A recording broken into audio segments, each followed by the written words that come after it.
Hello, welcome to this guide to Incoterms 2010. My name is Steve Townsley, and over the next 30 minutes or so we're going to help you improve your understanding of the new Incoterms 2010 rules.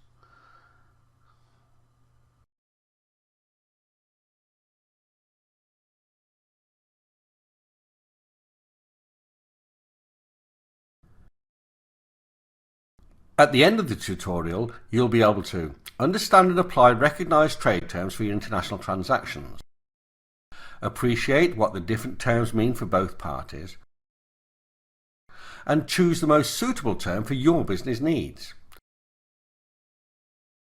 You can check your understanding of the key points by answering the review questions as you work through the tutorial. At the end, you'll have the opportunity to practice what you've learned through a series of realistic simulations. As you progress, you may want to study a more detailed explanation of each of the Incoterms rules. To do this, simply click on the Tell Me More button at the top of the screen. Enjoy the tutorial.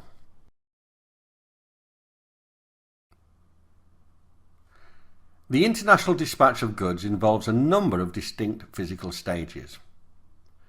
Delivery of the goods to a first carrier or port facility. Terminal or port handling at export. Clearing the goods for export through customs. Main carriage of the goods to the destination country. Clearing the goods at import into the buyer's country. Terminal or port handling at import.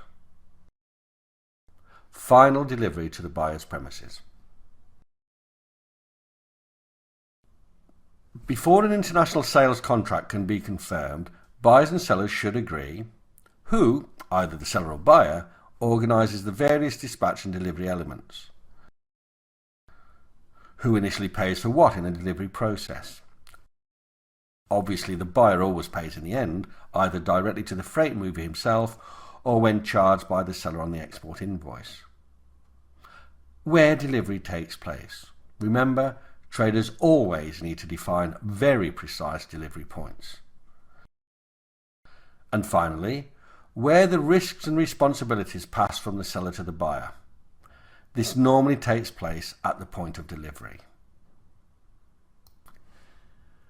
Both buyers and sellers need a clear understanding of what they're agreeing to.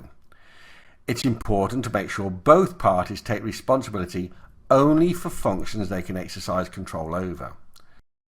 It's also vital to avoid any confusion between the buyer and seller which could result in late or lost goods, unexpected additional costs, or even legal action.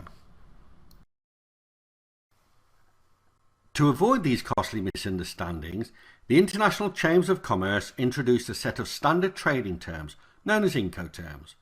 The latest version of these terms is Incoterms 2010.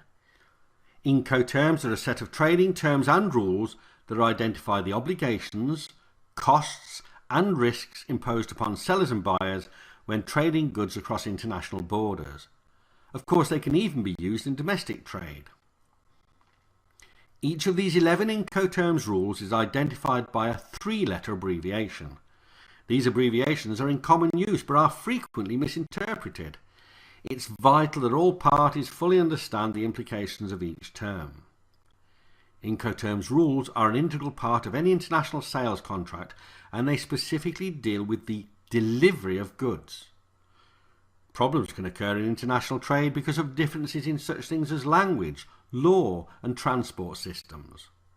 The correct use of Incoterms reduces these problems and gives clarity to the delivery process, minimising possible areas of confusion and conflict. There are 11 Incoterms rules. They are easy to understand and remember if you position them in orders of levels of responsibility for the seller and buyer. At one end of the spectrum, EXW X Works places responsibility for the delivery, costs and risks squarely with the buyer. Each subsequent group of terms gives additional responsibility to the seller. At the other end of the spectrum, therefore, DDP requires the seller to take full responsibility for all aspects of the delivery.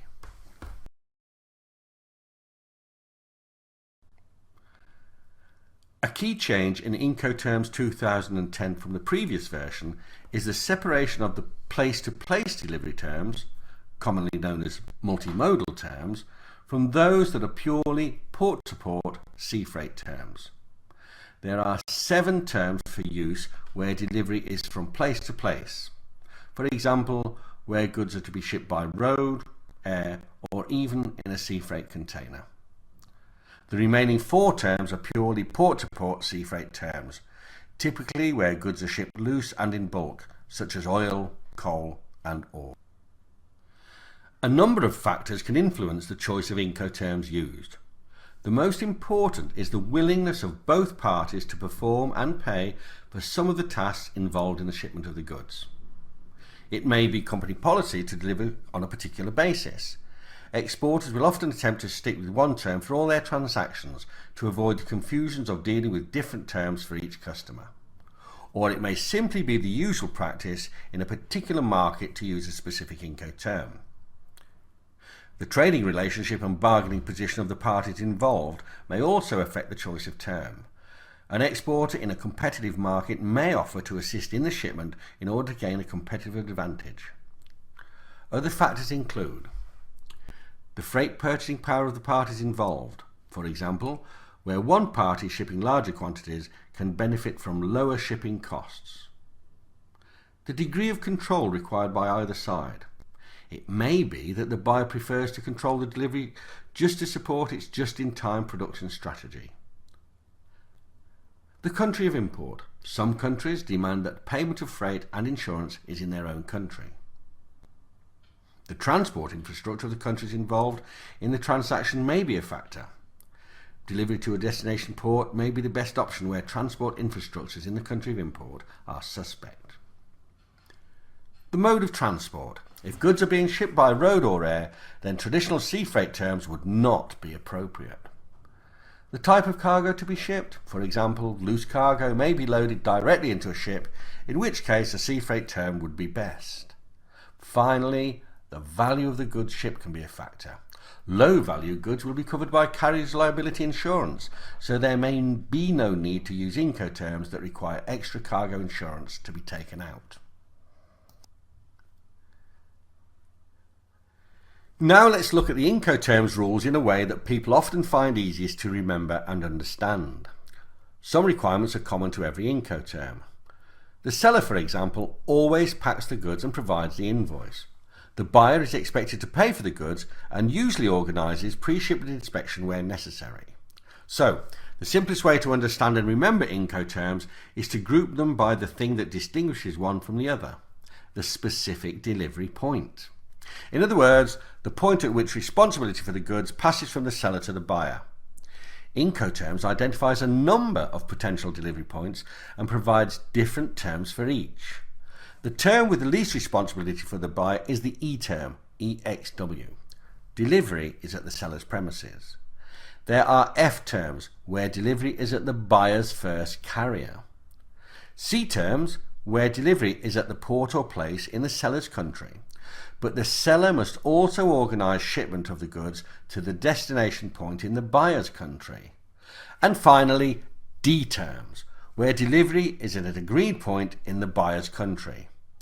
The thing to remember is that as you move from E to F to C to D, the delivery point moves away from the seller towards the buyer.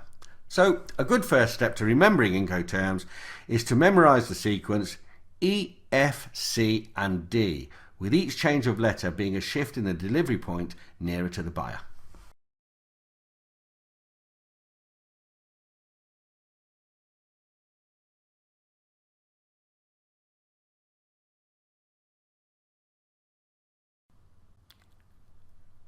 There is just one E term, EXW or X works. With this term, delivery takes place at the seller's premises or at another agreed point. The seller must make the goods available to the buyer, packed and marked for export in a manner suitable for the mode of transport. The buyer is responsible for loading onto the transport he provides. The buyer is also responsible for all costs and risks from that point onwards. With the F terms, the delivery point is usually where the goods are handed over to the buyer's first carrier or forwarder. The FCA term is unusual in the fact that there are two identified delivery points. The first being the seller's premises when the seller loads the cargo onto the buyer's transport. The second being where the seller delivers to the buyer's first carrier or freight forwarder at their depot or similar place. The seller is not required to offload the cargo at this point.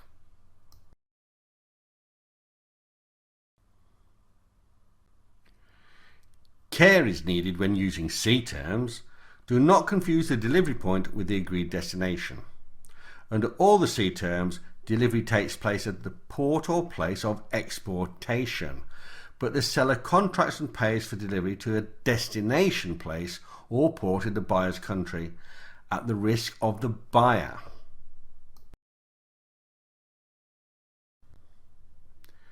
The multimodal C terms are CPT and CIP. With both terms, delivery is at a place in the country of export, but the seller is also responsible for organising and paying for delivery to a destination place at the buyer's risk. The difference between CPT and CIP is that with CIP, the seller arranges not only to deliver to a destination place, but also arranges cargo insurance, usually on behalf of the buyer. The C terms used for loose cargo are CFR and CIF. With the term CFR, the seller's risks and responsibilities end when the goods are loaded onto a vessel at the port of exportation. This is the delivery point.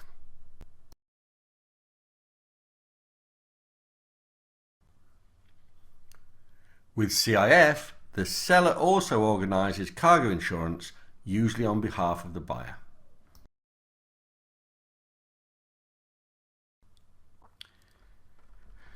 The D terms are all multimodal terms and require the seller to be responsible for the delivery of the goods to an agreed delivery point in the buyer's country. DAT and DAP are the new terms introduced into Incoterms 2010. DAT means the seller arranges for the goods to be delivered to a destination terminal, such as a warehouse, airport or container yard. The seller is responsible for offloading the cargo at that point. DDP simply extends the responsibilities of the seller for all aspects of delivery to an agreed point to specifically include import customs clearance and import legal requirements, as well as any duties and taxes.